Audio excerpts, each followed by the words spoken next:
In a Counter-Strike match, information can mean the difference between success or failure. The soundtrack is... It's all perfect. It's so perfect. Oh. As a result, smoke grenades have become a cornerstone of team tactics. With Counter-Strike 2's new game engine, we've evolved smokes and made them dynamic. Smoke grenades now create volumetric 3D objects that live in the volumetric? Oh, RIP FPS. RIP FPS. world. Bro, this now, fucking clip. Not only do all players see the same smoke regardless of position, but the smoke can interact with the environment in interesting ways. It reacts to lighting. Bro, and this is like boom. This is like here, boom, boom. Where is it? Hello? Boom. This looks exactly like what we're playing as well, right? Like this is what we're getting on the other maps as well, bro. This is what we got on Dust 2, and this is what we will be getting on Overpass. We will play this maybe tomorrow when they release it tonight. Can interact with the environment in interesting ways. It reacts to lighting.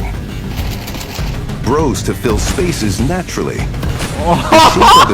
This looks so nice when it fucking fills the ring, bro.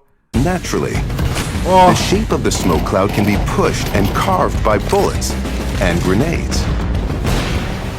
In Counter-Strike 2, smoke grenades provide even more tactical opportunities. They're just going to look and play better.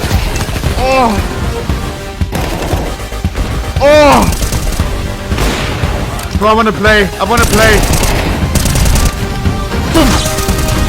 Oh, look at how sexy Nuke looks, bro. This right, oh my god. Bruder.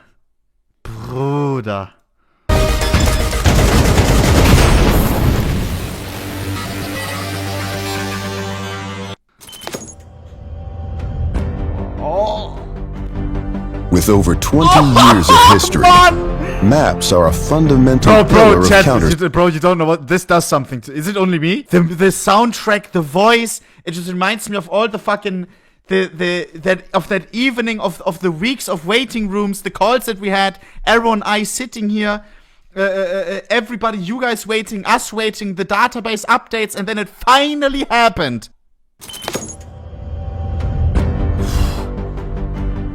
With over 20 years of history, maps are a fundamental pillar of Counter-Strike. And in Counter-Strike 2, maps are getting a new look.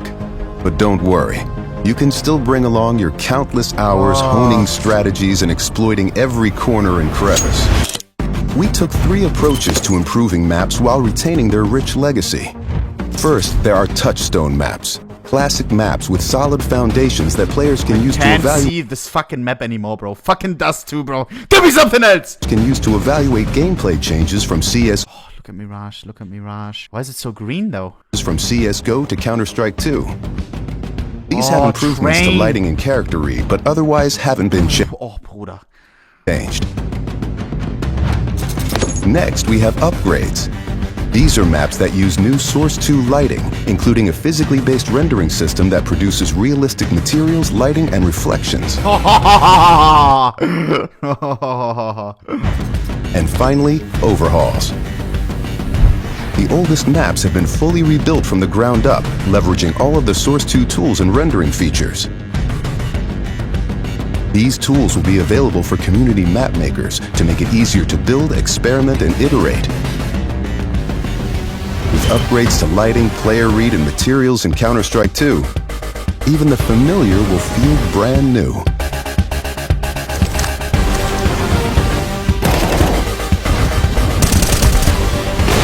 Bro. Sorry, bro. This is already nostalgic to me. What the fuck? The game isn't even out. What's going on? Last clip. Counter-Strike is known for its visceral and satisfying gunplay. Now, firing a weapon looks pretty simple. Why didn't they show a Rio Major clip? Rio Major was so much more hype, no? Now, firing a weapon looks pretty simple. You click your mouse, your character shoots, your target takes damage. But there's a lot more happening behind the scenes. In previous versions of Counter-Strike, the game only evaluated moving and shooting in discrete time intervals, or ticks, and time between those ticks didn't exist.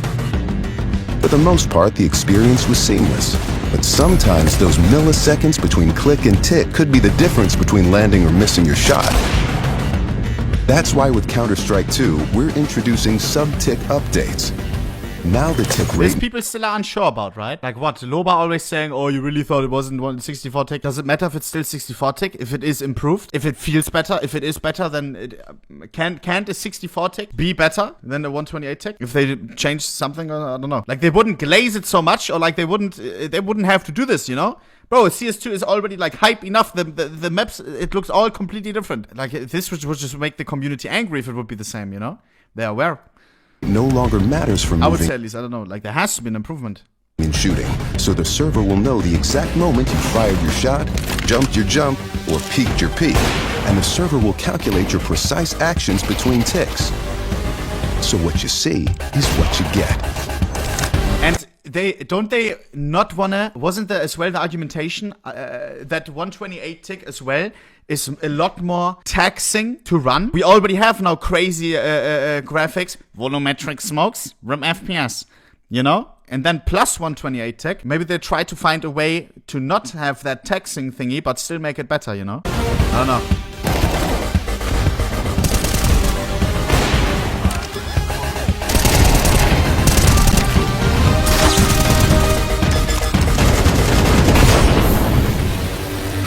Fuck me, man. Fuck me. I fucking love you, CS. I fucking love you, bro. Fucking love you, man. Coming summer, bro. Cheapers, bro.